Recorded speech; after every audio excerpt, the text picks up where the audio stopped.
Good evening, I'm Liyana Hassanel. Welcome to Bizworld. Bank Negara has decided to maintain the overnight policy rate OPR at 2.75% at its Monetary Policy Committee MPC meeting today. It stated the stance of monetary policy remains accommodative and supportive of economic growth at the current OPR level. However, it would continue to assess the impact of the cumulative OPR adjustments, given the lag effects of monetary policy on the economy. Moving forward, the central bank said it remains vigilant to cost factors, including those arising from financial market developments that could affect the inflation outlook. Further normalization to the degree of monetary policy accommodation would be informed by the evolving conditions and their implications to the domestic inflation and growth outlook. The MPC will continue to calibrate the monetary policy settings that balance the risks to domestic inflation and sustainable growth. Malaysia, Indonesia and Turkiye will be the largest sovereign issuers for this year and next year, taking over from Saudi Arabia. According to Moody's Investor Service, Saudi Arabia accounted for the largest single share of long-term sovereign sukuk issuances over the past 6 years. The rating agency expects the largest contribution to come from Malaysia and Indonesia, partly reflecting higher and sustained sukuk refinancing needs, although fiscal deficits have been modestly improving.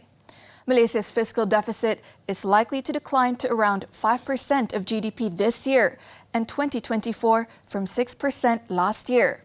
The fiscal deficit will remain wide enough to support annual sovereign sukuk issuance of 90 billion ringgit and 99.5 billion ringgit in both years. As for this year, Moody's expects long-term sovereign sukuk issuance to stabilize at around 362 billion ringgit before increasing to 362 billion ringgit and 384 billion ringgit in 2024.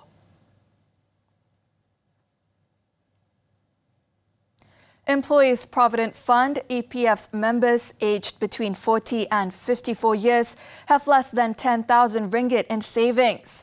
The retirement fund said this is due to lower starting salaries for those who began their careers before the implementation of the minimum wage in 2013. In a statement, EPF stated another factor was structural wage challenges. 44% of contributors earn less than 1,000 ringgit and 81% have an income of less than 5,000 ringgit. Inconsistent contributions due to members shifting in and out of the formal sector also contributed to the lower savings. This is where only 45% of the 4.81 million members in this age group made contributions in 2022, while the rest did not contribute at all. Efforts to thrive in the digital age, expanding the connections between people, organizations and machinery. The digital economy, a critical component of national transformation. A new driver of development. MDEC CEO Mahathir Aziz speaks to Money Matters on what's driving digitalization nationwide. This Saturday at 5 p.m. only on TV3.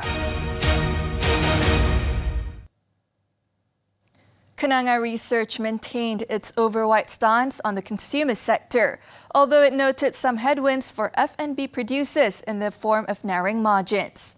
The firm expects top line for the remainder of 2023 to be resilient, supported by higher footfall due to seasonality and strong spending power of its primary target customers, the M40 group.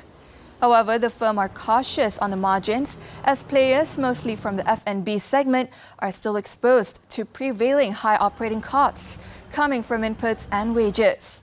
The F&B producers, on the other hand, are likely to maintain their robust sales but will experience contracting margins as they have little room to hike prices, given their predominantly B40 customer base, which has been harder hit by inflation.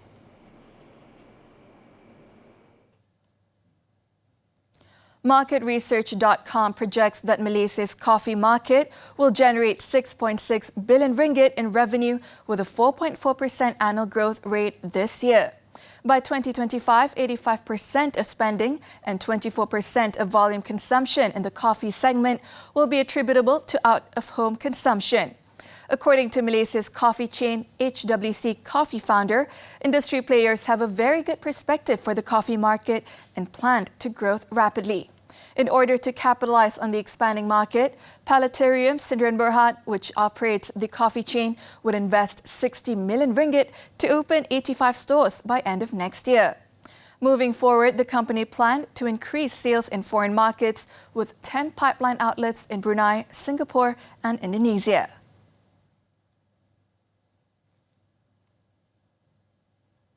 That's all the time we have for Bizworld. I'm Liyana Hassanel. Thank you for watching and keep tuning in to TV3.